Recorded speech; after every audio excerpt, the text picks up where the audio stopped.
Vamos a utilizar hoy unos hilos para producir fundamentalmente un efecto de tensado de los tejidos. En esta paciente lo que vamos a hacer es en principio tensar todo lo que es la zona mediofacial para intentar en lo posible pues elevar los tejidos y producir un efecto lifting. Vamos a aprovechar este puntito que ya tiene aquí ya.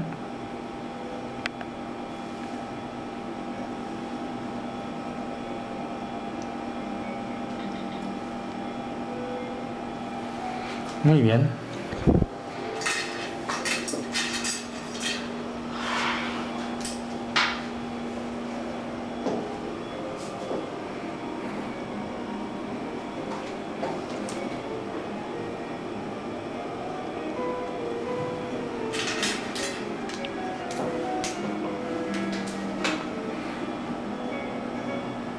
Más o menos los ponemos a 1 centímetro, un hilo del otro.